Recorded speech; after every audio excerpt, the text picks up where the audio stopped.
Welcome back to the One Big Thing podcast. I'm your host, Steve Campbell. Excited for this conversation. I say that with every episode because I am excited. I love people. I love people's stories. But I love people's stories when they have a little bit of history with me. If you're new to the One Big Thing podcast, this is an interview style show where I reach out to people from all walks of life that I think are making a difference in the world to share their story, the triumphs, the failures, in really what's culminated in the big life lessons they've learned. Every once in a while, I have somebody on my heart that I feel like I should reach out to, somebody from my past that's made a significant influence and impact on my life. And today's guest is definitely one of those in Todd Mansfield. I have known Todd from my original upbringing in upstate New York. As many of you know, I moved down to Knoxville, Tennessee, but Todd and I have some roots. And so as I thought about, okay, who could be a next guest on a show? Todd was one of the first people that came to my heart. So for those that are here championing Todd, welcome to the One Big Thing. I hope that this is not your last stop, but that you'll continue to listen to other people's stories that can help you move the ball forward. But Todd, for those that may not know you from the next person, why don't you give us a high-level overview of who you are to kind of invite us into this conversation today? Yeah, great, Steve. Thanks for having me. Your timing is very interesting, as you call. As I've been thinking about the horseshoe crab. Have you been thinking the same? Yes. Yeah. I'd love to say yes. Yeah. Let's go with it. It's crazy that the horseshoe crab literally right now is beginning its move from the middle of the Atlantic up to the shores of New Jersey and Delaware. And you probably have also been thinking about the one of the shorebirds, the red knots. It's a sandpiper that's down in southern Argentina right now, preparing for its 4,500 to 5,000 mile flight from Argentina to the bays in Delaware to stop by on their way to the Canadian Arctic. And it's kind of a crazy thing when you think about, you got this bird down in Argentina that in the next month or so is going to start a 18-day flight, 4,500 miles in one stop to come to the bays of Delaware as the horseshoe crab is slowly moving from the middle of the ocean to the shores to breed, drop their eggs, 20,000 at a time. These birds are coming, stopping down right at the exact time within 3 or 4 days to eat for 6 or 7 days, gorge themselves, and then get back up in the air and fly to the Arctic. And I was thinking, as you called and asked, like how incredible the world is that we live in, and how as we're on this podcast today, these birds and these horseshoe crabs, along with many, many, many, many other things are happening around us that we don't see, but they're happening, and it's like it's an incredible thing. Like when I'm thinking, there's this scripture in Romans that says, "Man is without excuse because creation demands a creator." That if we have eyes to see, we can see the incredible gift of God around us. So anyway, with that kind of thought process in sight, I'll share a little bit about my story, but it kind of goes to a place of when I think about my life, and you sort of asking these questions like, so tell me something that's significant. I don't have a lot to tell you that's significant about myself, but I can say that I've spent a lot of my life, to start from Bethel, where you're from. I grew up as an athlete like you did. And we had a similar past in that I also got hurt. My injury was a little bit more significant, I guess. I ran into a train at toboggan at 15, broke my femur, severed my popliteal artery, severed nerves, and I ended up in the hospital with a really big issue because I had not had blood to my lower leg for 6 or 7 hours. And so I spent 3 months in the hospital, had 10 surgeries. For quite a while, they were concerned that I was going to lose my leg. But as God would have it, I didn't. I missed about a year of school because of the injury.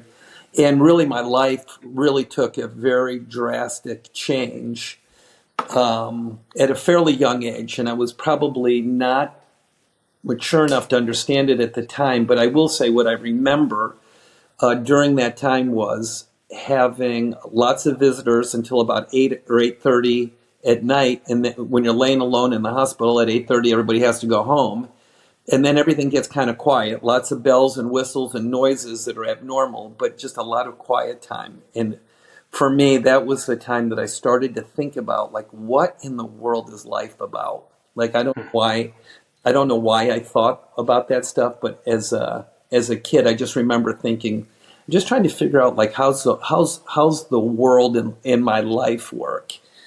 And because of that injury, my athletic career drastically changed, and it sent me in a different direction. And while I'm in the process of telling you this, I should say that I was a very poor student. Not that I wasn't intelligent, but I didn't care one iota about school. You know, back in the 70s, you could go Regents level, but you also could do like what's called school level, like S level. And I just was like, I just didn't go to class. I didn't care. I was unmotivated. I was a pretty hyper kid that school didn't really meet we didn't blend well. And so I did really terrible in school. And telling you that, I got my injury led me to the world of physical therapy. I saw a career path at Cheapers in activities. I thought, man, I would really like to do this. You're talking to people, relating to people, kind of you're using your hands and your mind, and you're around athletes and just people that are hurt trying to get better. So I had said to my folks, listen, I think I'd like to do physical therapy. But back in the time where I was interested in it, it was harder to get into physical therapy school than medical school.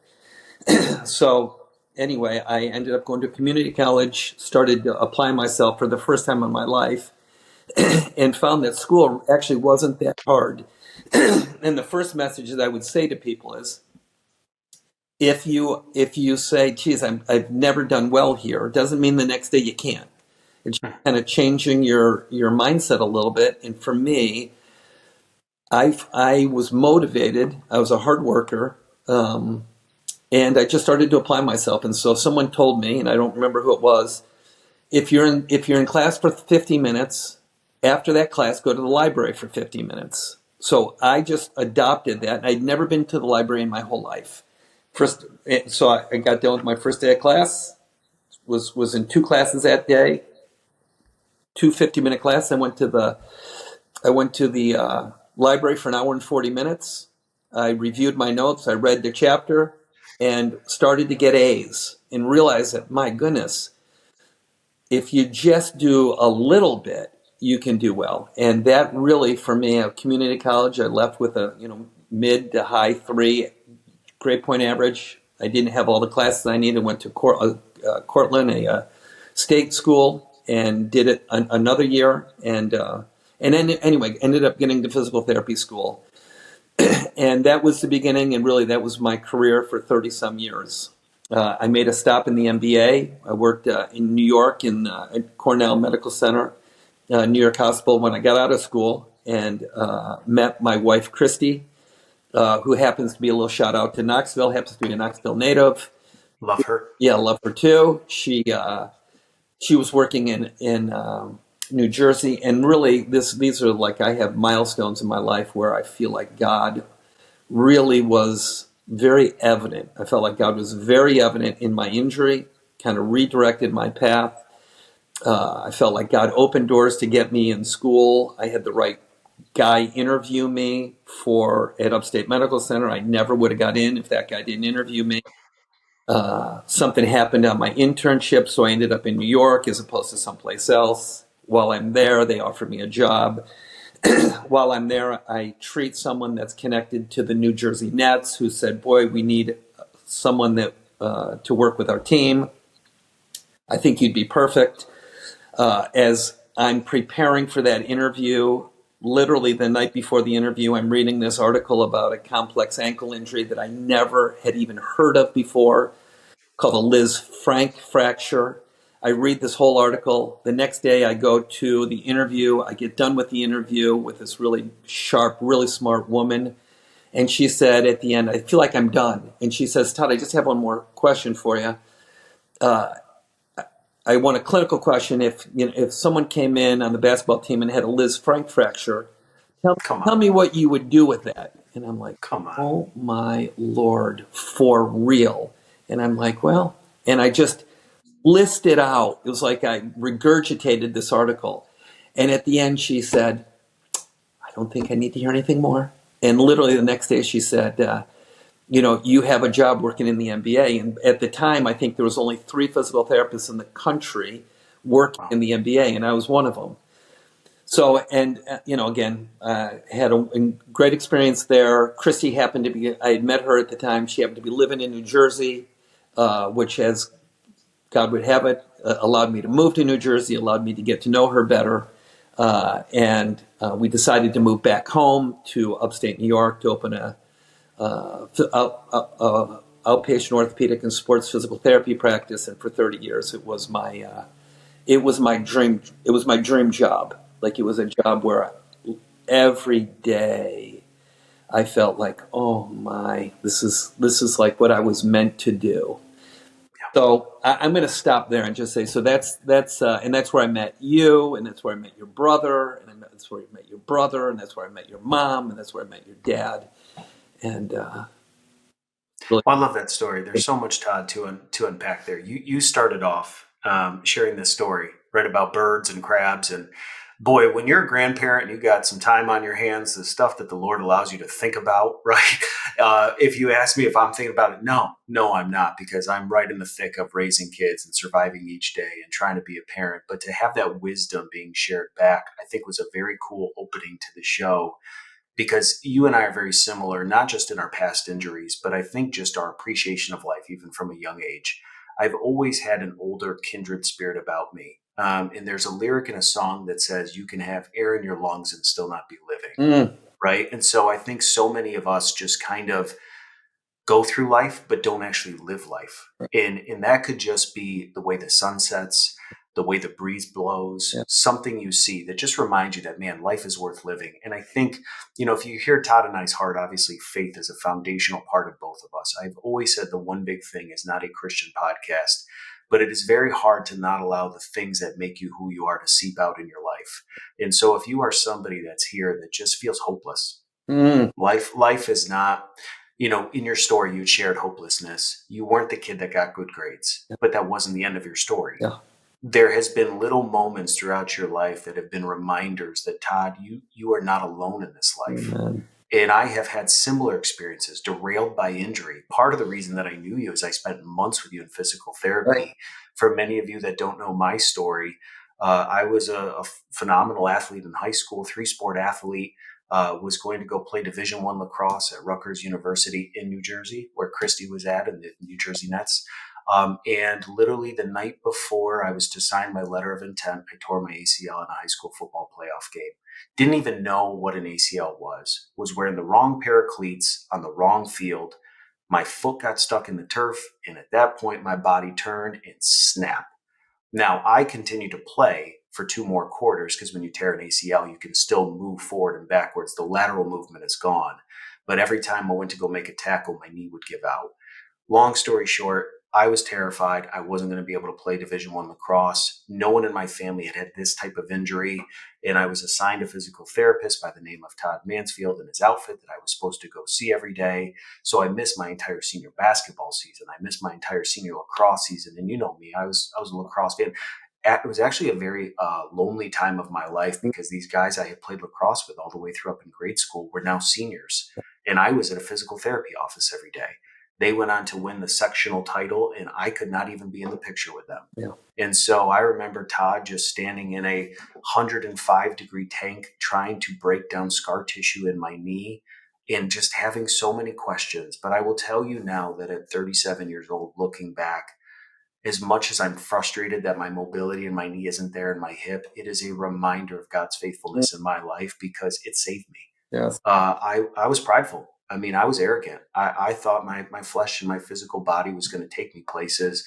But now what I love in your story is, for those people that maybe feel stuck, you may be one article away from reading about something that you need to share with somebody. And, You might be one interview away from being in the right person at the right time. And so much of life is the vision casting, the dream casting that we all have, but we never know when that door is going to open. And I'm just thinking about those people that just feel alone, isolated, discouraged, that door for them hasn't opened. And so I think as we go through more of your story, I just always appreciate people that are a little bit older than me Yeah. sharing backwards, Yeah. because it adds context that many of us, I think, are missing as we're just going about life. Steve, you don't have time right now to think about the red knot, but it's really not the red knot. It, Hmm. it's the word picture of the red knot. And you also said something about wisdom. And one of the things I did as I got a little older was I coached girls lacrosse at Vestal, the varsity team. And one of the reasons I did it is because I wanted to kind of speak into these girls' lives, having seen them in physical therapy and not having as much time as I'd liked, or in the environment that I liked. Hmm. Being a coach was like really, really a gift, and I tried to make it a point before every game to have a life lesson. So we would kind of go through our X's and O's, and then we would have a conversation about like life. And one of the things I would ask them is there, what would you rather be? Would you rather be smarter or would you rather be wiser? And so what's your answer to that, Steve? Mine would be wiser. Okay, and so what is wisdom? Then I said like, and I'm going to just answer. Wisdom is having a view of things that has context around it, so that you make good choices. And wisdom oftentimes is viewed as something that you get as you get older because you have more life experiences, so you have more things to fall back on. And I think really wise people are people that learn from how they lived, but really wise people are people that not only use their own life, but use the life of people around them, that as they watch other people live, they say, running into the wall seems to be a bad choice because I keep watching this person do it, and therefore I'm not going to do it. So they don't have to do it themselves. And so I would say, and I say to you and to your viewers, is being wise. There was something that God said to Solomon. Actually, it was really what Solomon said to God when they were having this discussion, and God gives him a wish, and Solomon says, "Help me to discern between right and wrong." And when I read that years ago, I'm like, oh, that is so good, because it's something you can use your whole life. And so people that are wise are people that learn, people have the ability to discern. They not only learn from their own life, but also the lives of others. And I'm just going to kind of transition, Steve, that into, as an athlete, there are people that have game sense. Like there's people that you and I would call, that kid's a gamer. Like, and you have 4 kids, and one of Hmm. the kids I think is going to be that. And man, listen, I hope it's all 4 of them, but it usually is not. You usually have, if you're lucky and blessed, to have one kid where you say that kid's just a gamer. Like the kid walks on the field, and they have something that other people don't have. Yep. And in sports, we call it game sense. They look at the game and they understand, not only do they understand the game, but they understand what's going to happen in the game before. And so what I'm there's things that I think I was one of those kids in sports and have had some ability in my life moving forward in business. The other thing that I think I have done fairly well is been able to identify who does that better than me, Hmm. and then try to draw alongside of them so that they help me kind of go in the direction that I want to go. So I'm going to pass over to you. Yeah, and I've talked about it with Rabbi Golson and other guest members. The fact that we are always being influenced, whether it's good or bad, but what type of influence is affecting us? You know, there are so many people that are are trying to garner information from the wrong influences, whether that's you are addicted to that little cell phone in your hand and you are just honestly living your life through somebody else's perspective. You're celebrating more wins in the lives of other people and degrading yourself in the process. Technology is both a blessing and a curse. There is more resources available today: ebooks, podcasts, seminars, YouTube videos, um, that we can be acquiring information that helps us become better. And yet we are just so unaware of the right influences. And I think you are somebody that I've always looked to, where I have not always gotten it right. But if I thought about, man, who can I model my life after that just seems to have not always got it right, but learns from it, leads their family really well? You are one of them. Mm. And so maybe for, those young people that just right now feel a little stuck Yeah. in life, or maybe they've started to make momentum, Yeah. right? It's not everybody's stuck, everybody's depressed, but there are people that are constantly on this path of not perfection, but progress. Yeah. Like, how can I be a little bit better today than I was yesterday? What would be, as you've looked back kind of over the years now, and let's, share, Todd, you married to Christy, you had 3 kids, Yep. but then you have all these grandbabies now. Yeah. And so there's probably things that you learned through raising, Yeah. your 3 kids that now as a grandparent, you would have maybe redone or Yeah. rethought, or just the way you interact with them. So what have these different seasons of life Yeah. been like for you with the wisdom that you've Yeah. acquired kind of Yeah. each step of the way? Yeah. Okay. So, um, I guess the way I'm going to think about this question you're asking me is there's a 20-some-year-old fella that I've been talking to just about his life, and I'm just going to kind of share with you our conversation. And he's trying to figure out. I'm 28. I live in Nashville. I got a job. I got a girlfriend, and I'm just trying to figure out like my life. Like, what am I doing with it? And so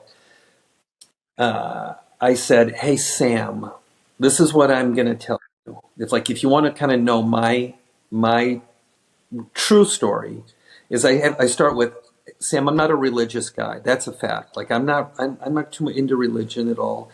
But Sammy, I want you to get I am chasing Jesus. Like I just want to be really, really clear with you. And if that's a turnoff, it can be a turnoff. But if you're asking me because you see something in me, what I hope you see in me is Jesus.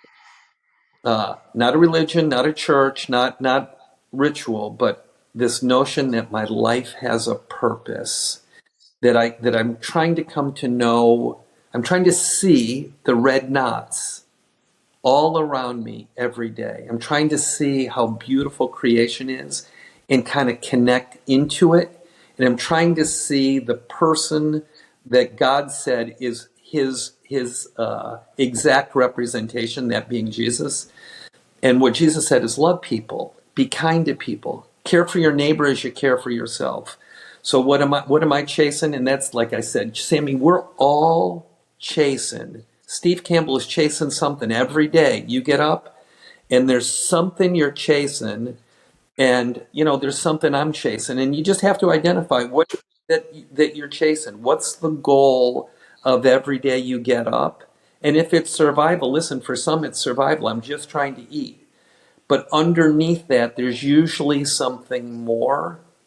And to me, I'm trying to figure out like what's life about, what's meaning about, what's purpose. And it all for me, all roads from the first day I met you to the things that we talked about when you were in therapy, to your brothers, to your mom and dad. For me, I'm trying to reflect the goodness and the glory of God in everything I do. And when God, i.e. Jesus, is first, everything else is simple. And listen, so it's not religious. The most influential person that's ever lived on planet Earth is Jesus. And if you have a bad interpretation of that word right now, you probably had a bad example, a bad reflection of who he is, which doesn't mean that he was bad. It just means that we that say we're chasing him don't always do it well. Yeah. And so that's where I start. And then Sam might say, and he did say, all right, well, so what does that mean? Yep. And I say, well, Sam, this is what it means to me. How's your relationship with your girlfriend? Well, what do you mean? I mean, like, what are the things you talk about? Like, what's the priority in your relationship? Like, what's its foundation? And, he's like, well, I think I love her. And then I like ask like the simple question, well, what does that word mean? Like, and Steve, what's your answer? Like, when you hear the word love, what's the word mean? To me, it's placing value on another person to the point that you want to elevate their worth by laying yourself down. Oof. Okay, and so I go to the Bible for its definition, and there's a scripture that says, "This is how we know what love is." I'm like, okay, that's got my attention. It says, "Jesus Christ laid down his life for you and for me. Go and do the same." And so, Sam, this is what love is from my definition, stolen from this book.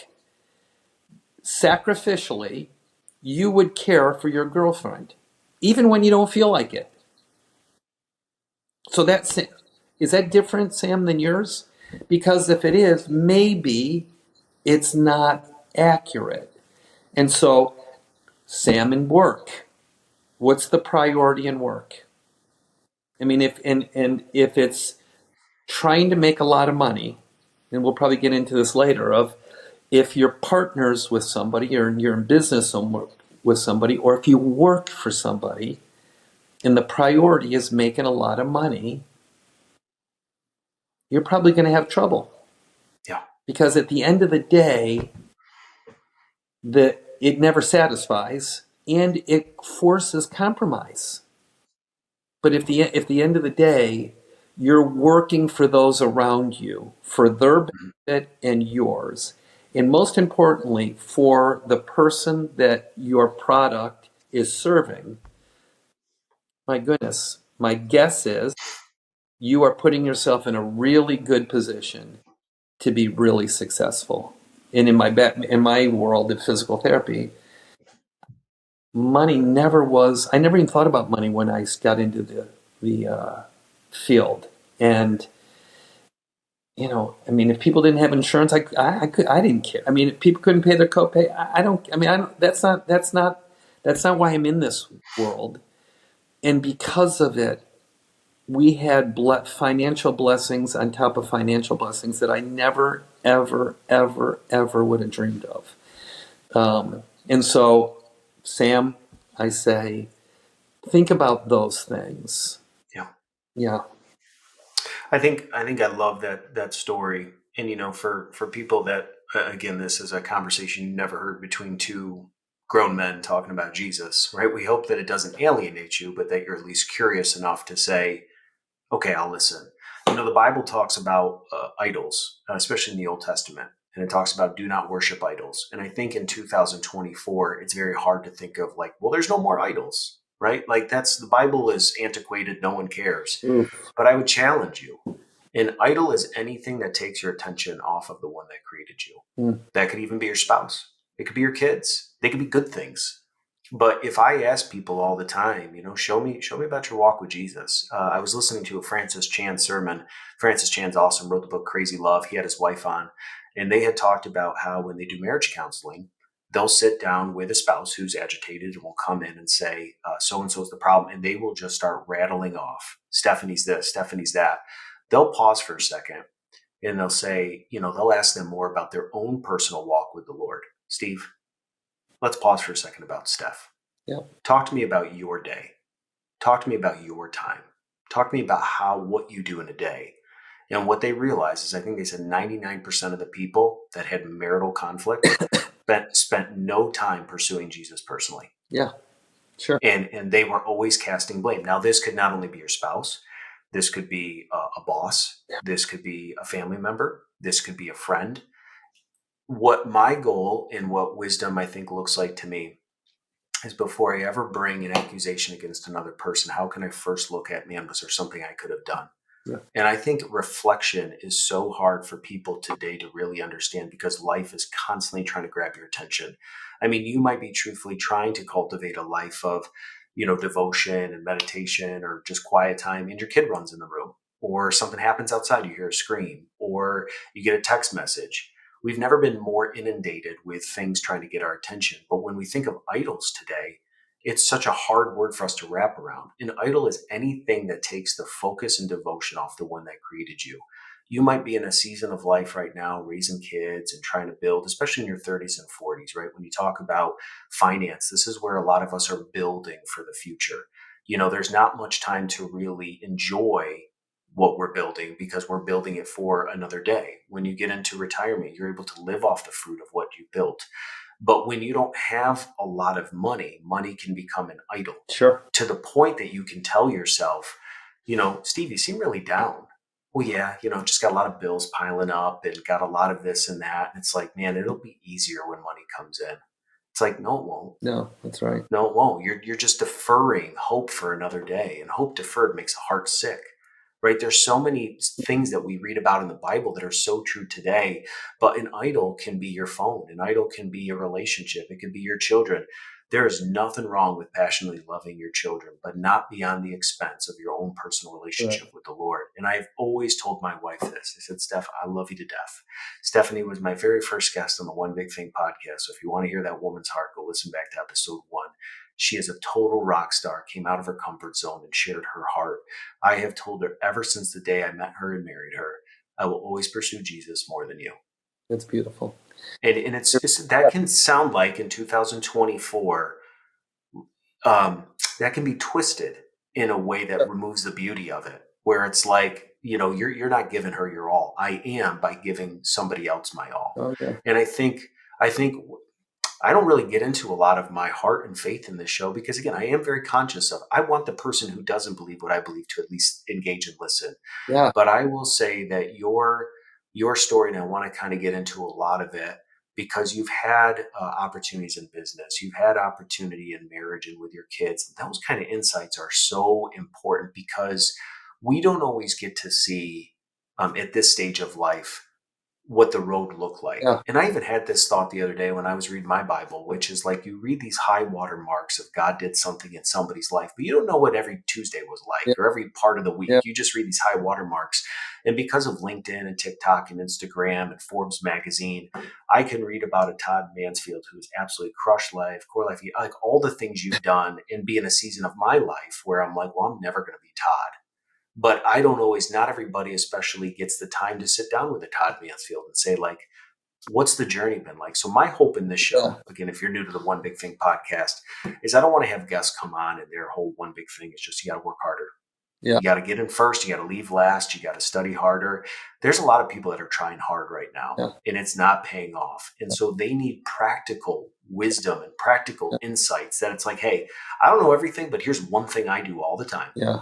that has shaped who I am. And so, Todd, with your journey, Oh, I know, especially in business, you've had a lot of ebbs and flows. Like you've said, the one thing too, before I even ask you this, that you said that I really want to capture is you do the right thing. And I may get a lot of things wrong in life, but man, whether it is the person who doesn't have insurance, yeah. when everything tells you don't take care of that person, there's liability, there's this and that. At the end of the day, you're still a human being. And I think what a lot of people, not only trying to discover their purpose in life, Yeah. but they want to make an impact in this world. Yeah. And I think sometimes we just look past the small gestures that we could be doing every single day, wondering, God, where are you? Why aren't you using me? You don't have to go on a mission field in Africa. Right. You don't have to go quit your job and work for a nonprofit. But when you're in Target or you're in Starbucks or you're, out and about, get the focus off of yourself and what you're missing and Yeah. start becoming aware of other people. Because I got to imagine, I've experienced this in my own life. There are people that God is putting in our life every single day that need what you have. But if you are so distracted, you will never see the good right in front of you that you could be doing, which will actually fill the tank of your life that seems like it's running on empty. Money ain't going to do it. Yeah. It's great. Your kids ain't going to do it. Yeah. So talk to me about, in your journey, Yeah. just what some of this experience in business has been like, some risks that you've taken, things that didn't make sense on paper, but it just seemed to work out. Sure. Okay. I got a couple of thoughts quick. One is that the life is a journey, and don't hurry the journey. Like I'd say to you that where you are right now enjoy it. Like be all present in it, because I'm now retired, or kind of retired, let's just say that. And here's a newsflash. It's not easier. It's not easier. Like for me, in some regards, it's harder. So for your listeners that are young, 30s, 20s, 30s, 40s, don't be in a hurry. Don't be in a hurry to retire. Because if you're in a hurry to retire, you're trying to get away from something. Instead of being there, it may be hard, but hard is good. Hard is hard. Um, so I would just that would be the place that I'd start. And you said something about each day you make a decision. And as I think back on sort of pivotal times in my life when we had little kids and I was busy kind of doing my thing, I had a chance to go to Washington, D.C. to go to a conference and to play in a golf tournament at TPC of Avondale, which is just outside of Washington, D.C. And I'd always wanted to play there.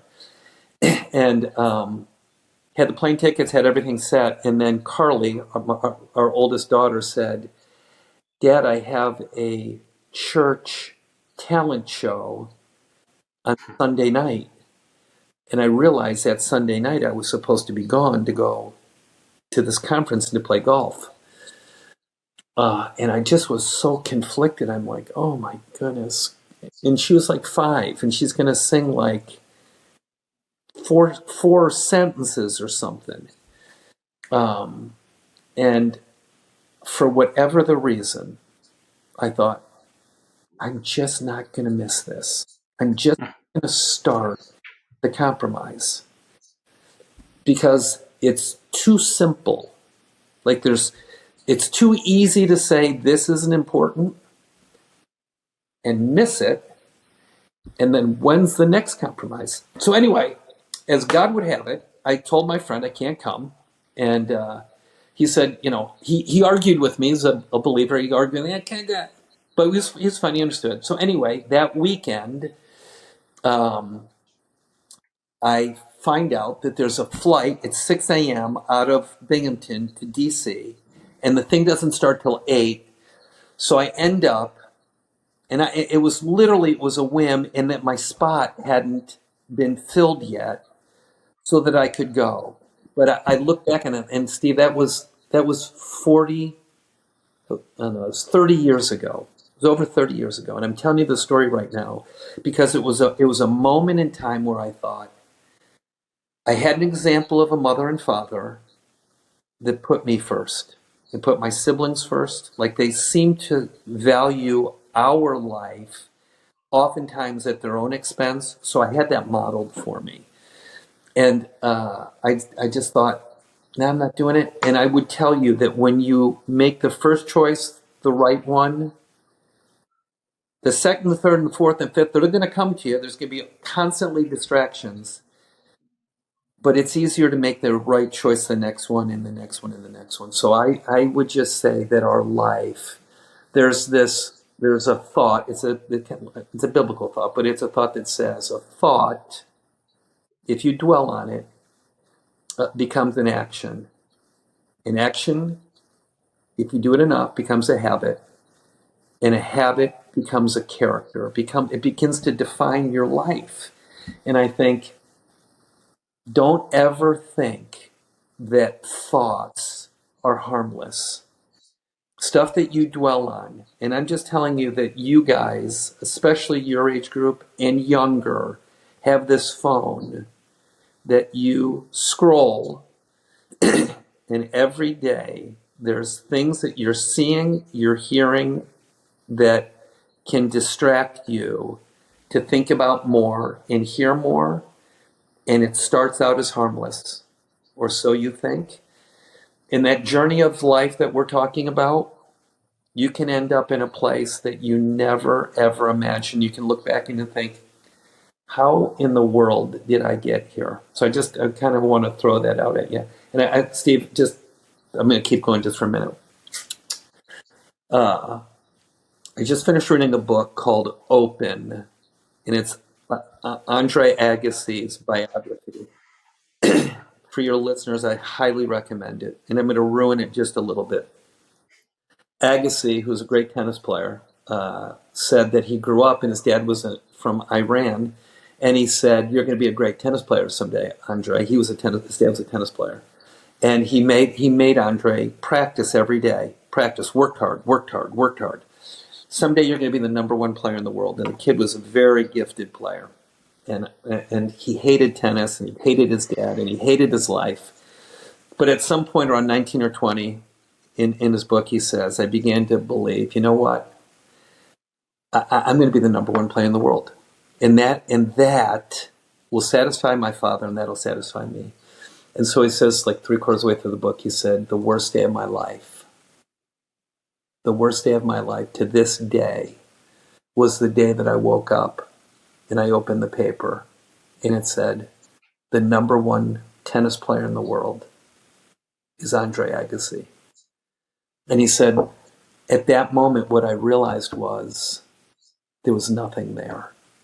Like all of the angst, all of the stress, all of the uncertainty, all of the things that he struggled with about purpose and meaning and hope were all washed away. Because until he was the number one player in the world, he thought that might do it. And so for your listener, that God has blessed Christy and I. We had a wonderful business. It was very, very successful. I sold it, did very, very well, have 3 healthy kids, have 6 grandchildren with 2 more on the way, and have been blessed with a wonderful, beautiful wife and 37 or 38 years of just really, really unmerited favor. And I would say all of it without a foundation of purpose and meaning in something greater than Christy, in something greater than my kids, greater than my job, and something greater than my reputation, which at some point, Steve, for me, became just a burden as a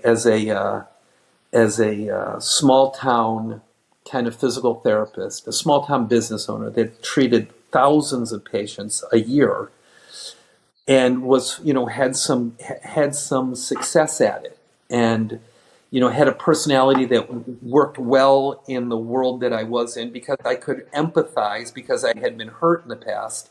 I understood what it felt like to not be. I had the same exact experience I had.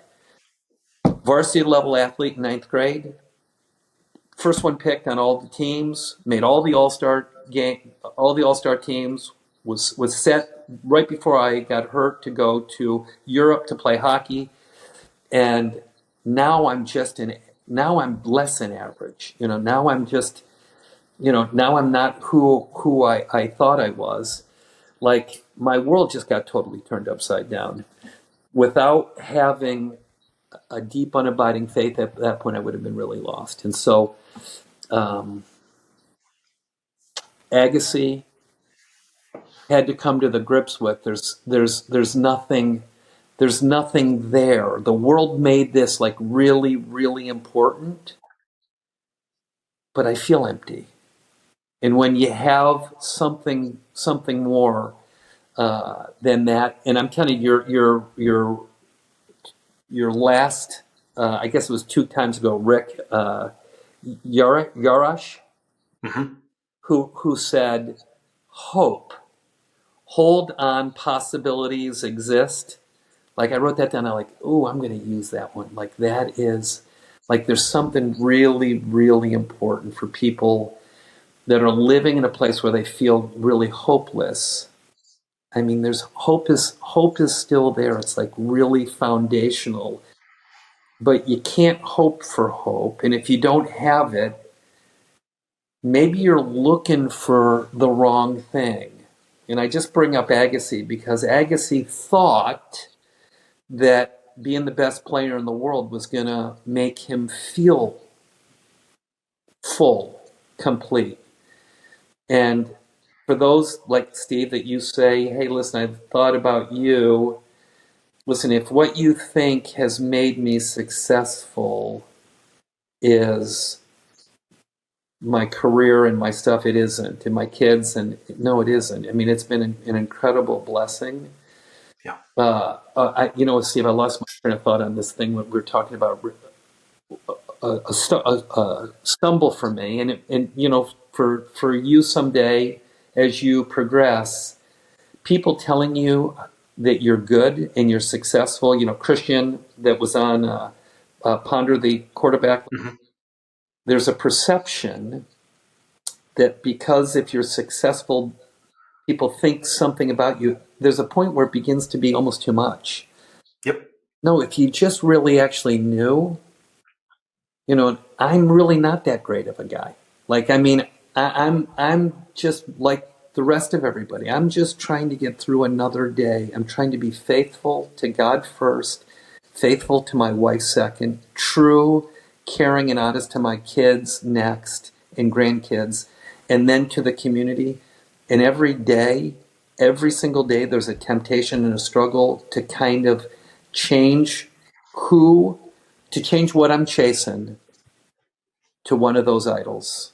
And I'm living in Florida right now, and I'm retired, trying to figure out like what I'm doing with the next part of my life.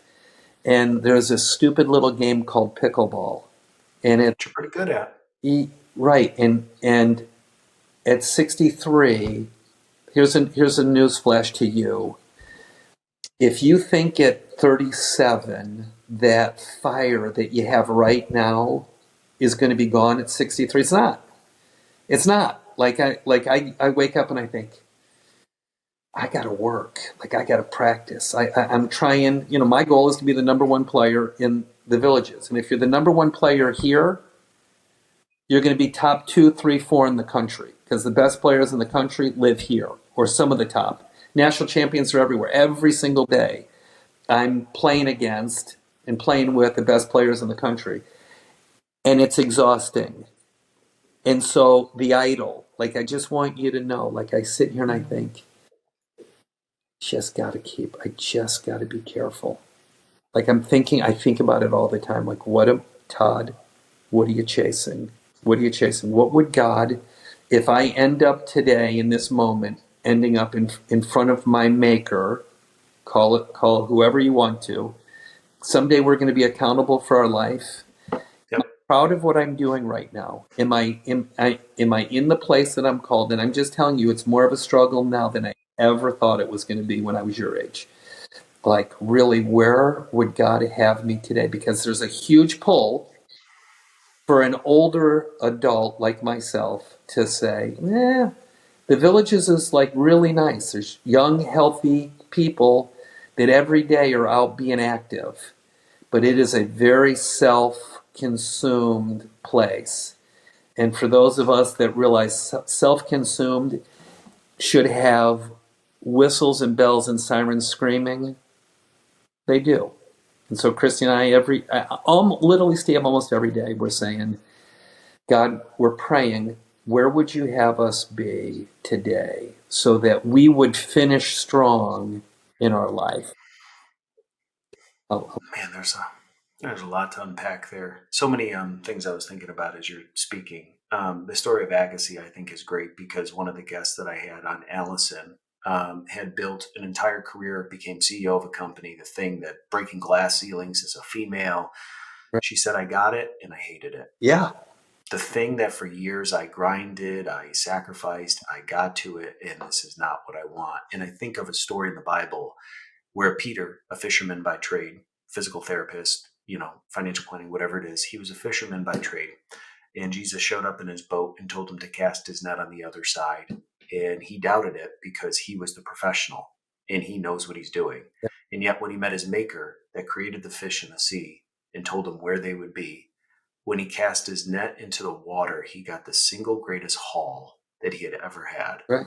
And it was the goodness of God that made him quit and leave. And I wonder, the Agassi story, the pinnacle of success, there's nothing there. If in my life I got the biggest podcast deal you could ever imagine, would it cause me to stop and recognize the goodness of God? Or would it just make me, you know what I mean? Like, so those stories, what you're chasing, be careful of what you're chasing. But something that you also said, my heart is always so sensitive as I listen to people. and you shared that story about Carly when she was 5. It's those kind of decisions that I had a father that was at everything Yeah. when I was a kid. And what has made me, even at 37, have affection for my dad. I love my father. Yeah. It's because he was always there for me. But I get emotional because I think about the kids that never had their parent there. And it's very easy to say to always show up for your kids. But when you've never had that modeled, Right. what I would tell you is I don't know if Todd and I have this whole thing called life figured out. But we have experienced that there's one that always shows up for us. Yep. That's right. His name's Jesus. And so if you're on this podcast, and I had no idea we were going to go into all this today, and you feel forgotten, you're that little kid that's now full grown on stage singing your 4 lines, and you look out in the crowd, and your parents aren't there. There are scars from our childhood that we can carry into adulthood that if we never address, and it's not, again, Dr. Seckling and I talked about, it's not to make you a victim and to say, but I never had this and I never had that, so this is why I am the way I am today. That is an excuse. It doesn't define you as a person, but you can't not acknowledge that that happened to you. Yeah. So I think about your story. You did the right thing. And because of that, your relationship with Carly is probably very strong today. Sure. Even if you never had that modeled for you as a kid and you have children, God has blessed you with it. Or I'm always sensitive to this too. If you've been praying and believing for a baby, don't stop. There's a lot of people out there today dealing with infertility that they have no one to talk to about. I just want you to know that if you are a listener of this show and you've ever experienced infertility, my brother and his wife went through 11 years of believing God and praying every day. And it was when they gave up chasing that idol of a baby, because that can become an idol too. Sure. The thing that you so desperately want. When my brother and his wife gave up the idol of being parents, my sister-in-law got pregnant. And so I've experienced in my life that, we can all have things that, we experience that make us feel lesser than. But I think what you've talked about in your story is, how can I do the right thing? It may not always make sense, but I'm thinking about that person out there today this is something my wife and I talk about all the time. If we have not seen in our life certain virtues or values that we hold dear, modeled before us, how can we find other people that have done it, learn from them, and be so aware at our ages in our 30s of a legacy? And I've talked about this before on the show. Jonathan Edwards, one of the great American, not founding fathers, but when you chase his lineage back out of his bloodline, the numbers are astounding. There was like 200 lawyers, 15 politicians, 5 presidents, because of the choice that him and his wife made to make God first in their life. And I think our generation right now is at a crossroads. We are at a crossroads being told what is proper, what is right, what is political correctness, what you're supposed to believe about culture and life. And you might have a ton of conflict right now. I would tell you, spend some time with your spouse, or even in your 20s, 30s, where are you? And think about what kind of legacy you want to live. And if there are things that are not serving that future, don't hold on to them anymore, but passionately pursue the Todd Mansfields of the world, and people that when you see their families, you're like, I want that kind of family. But also know that that didn't just happen. And there are a lot of flaws, right? So don't alienate yourself completely because you feel like I'm never going to be that dad or that mom. So what I love about your story, Todd, is that you did the right thing with Carly, and I think it's paid dividends for you today. So for people my age, don't ever take for granted how small decisions, the little foxes, can ruin an entire vineyard or make it. And just be really aware, putting the phone down, being intentional, being present. Even if yesterday you blew it, today's a new day. Sun came up, you got opportunities, you never know what God's going to do. But in your story, I think it's been just amazing. And I want to give you space here kind of to share any, kind of thoughts that you may have. You've been such an exceptional person, whether you admit it or not. And I think you're somebody that I've tried to model my life after. But I think it's because you've kind of always had your focus in the right place in the Lord, and that has paid dividends for you today. So even just, I know we've talked a lot about faith, a lot about family. Is there anything else that you'd, want to leave with any listeners today? Um, yeah, listen, there's a quote by C.S. Lewis who said, "We can ignore even pleasure, but pain insists upon being attended to. God whispers to us in our pleasure, speaking to our conscience, but shouts in our pain. It is his megaphone to rouse a deaf world or a deaf person." And so, as you're talking about those that may be listening that just feel bad, like they just feel bad, I think about a dear friend who wants a spouse, not a kid, but a spouse, someone to do life with. And, those that are struggling with cancer, as you get older, like it's people get sick all the time and they're trying to figure out the whys and the whats.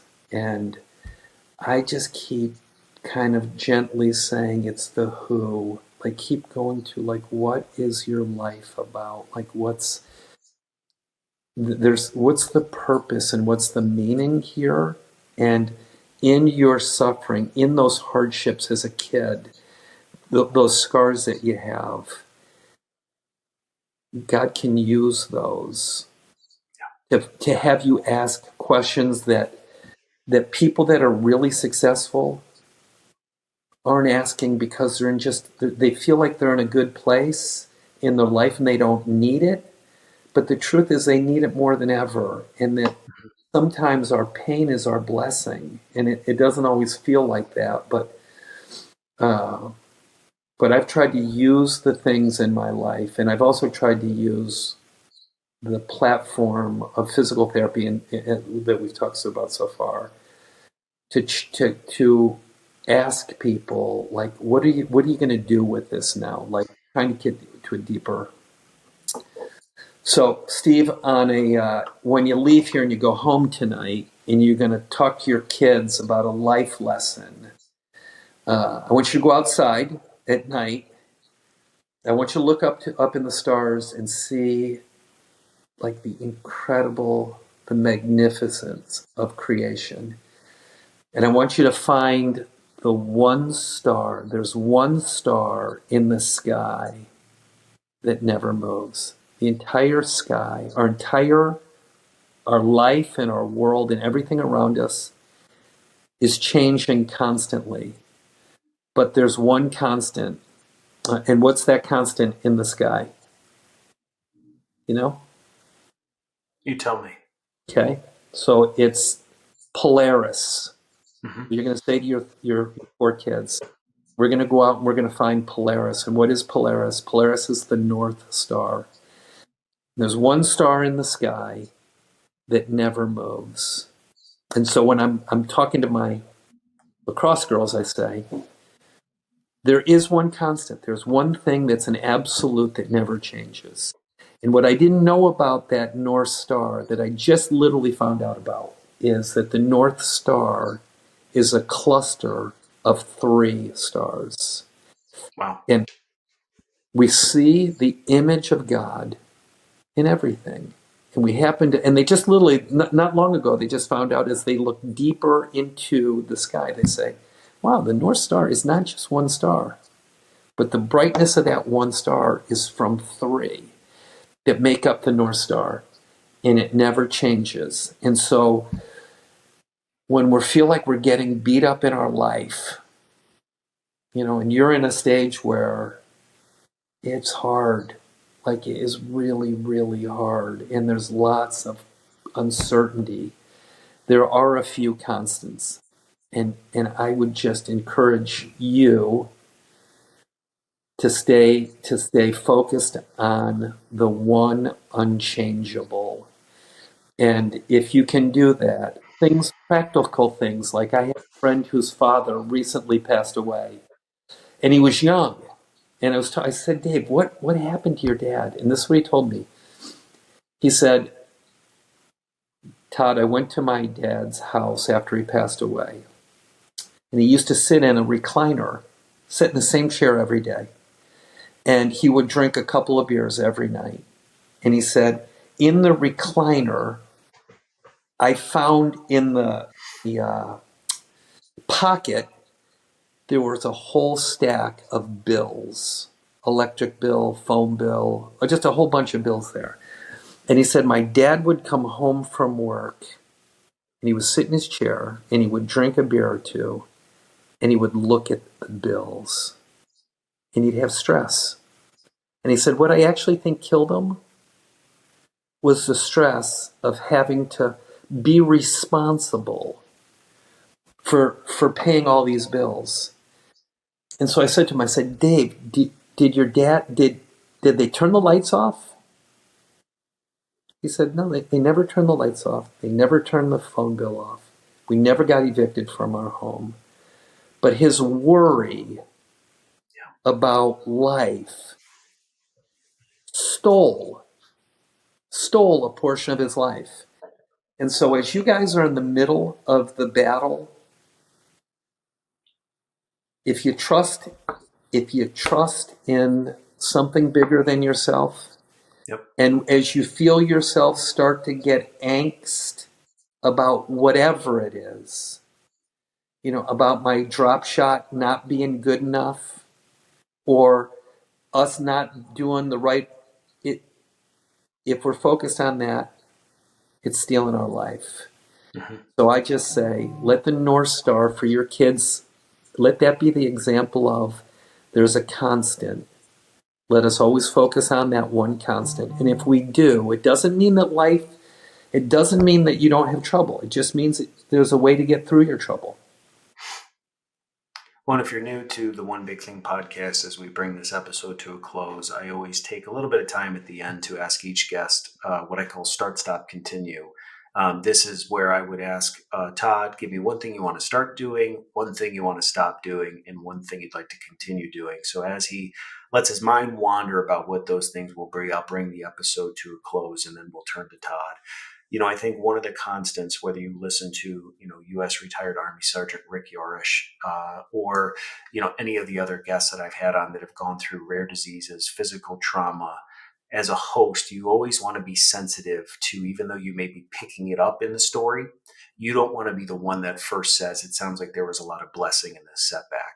You want to give them the space to acknowledge that, without this rare disease coming to my life, I would have never had the platform to reach people. If I would have never been burned in Iraq war, I would have never spoke to 2 million kids. I think the hard part for us when we're going through very hard things is to find the silver linings and the blessings, because we don't always see the full picture. But what I can tell you is, whether it was my knee injury or other things that have happened, job changes, career changes, relocations, any disruptions in my life, whether they were asked for or not, there's so many blessings that can be found that were ultimately putting me, like you said, with that Polaris, that North Star, in exactly the right place at the right time. Sometimes I just couldn't see it. So if you are going through some hard stuff, it just means that there's something that you got to learn in the process. Don't become a victim. Don't blame other people. Take time to reflect, even if it doesn't make sense to you. Even if you never even spoke to Jesus a day in your life, you can just say, Jesus, show me what I'm missing. And just be ready, because you'll be surprised at what it'll show you. So again, thanks for stopping by the One Big Thing podcast. I hope that Todd has inspired you. We'll leave some contact information at bio. But Todd, as I said, I like to finish every episode with a start, stop, continue. These are very simple. They can be as impersonal as you want. But if you have enough time here, you can just say one thing I want to start doing, give it to us, stop doing, same thing, continue doing. Right. So, all right. So start doing, and it's a little bit of start, continue. I spend a lot of time right now on a pickleball court, and I want to be more purposeful about getting to know the people that I'm playing with. I love that. What I want to continue to do is keep perspective. These are like very practical for what my life looks like today. I want to continue to be very practical about what I'm doing with my life when it comes to being on the court, and in my interaction and my behavior. Like, I'm really mindful that people are watching. And what was the last one? Stop. Something you just want to stop doing. Listen, I'm going to be very simple. I want to stop. I want to stop keeping score, which is really hard to do in pickleball. So that's not really exactly what I mean. but I'm trying to kill the old man in me that says winning. There's value. There's too much value in winning for me still. 63. Like I want to stop. And this is outside of my ability to personally do this because it's bigger than me, and I'm just trying to kind of. God made me to be competitive, but there's a place where I think, nah, it's not. I'm not. I just can't have it anymore. Just so anyway, those are my. It's surrounded by a stupid game right now. My life right now is in a spot where I do think I can make a difference. And I think I trust that right now I'm making some difference, but could be more with the people that I'm surrounded by now. So Well, it's easy to say I want to stop keeping score in pickleball, but I just think about many of us that have never stepped on a pickleball court. How about life? How many of us, if we're not careful, are keeping score with God? good. And really, what have you done for me lately? I seem to be down every time I go to play. But I will tell you that we just got to hit refresh real quick and reset the whole mind and thought pattern because that's a lie. Yeah. God, we should never be keeping score with God because He's too faithful to us. Or And you may not see it right now. Go ahead. or anybody else, Yep. or comparing, because that's the death. Mhm. That'll ruin your life because I'll just there's always somebody better. You know, if you're a 4-5 or a 5-0 player and one of the top, guess what? There's always somebody better. It's exhausting. And people are tired right now. Listen, people are tired. If you're tired, it may be because you're running a race that you cannot win. Quit running. Get in a different race. Chase something or somebody different.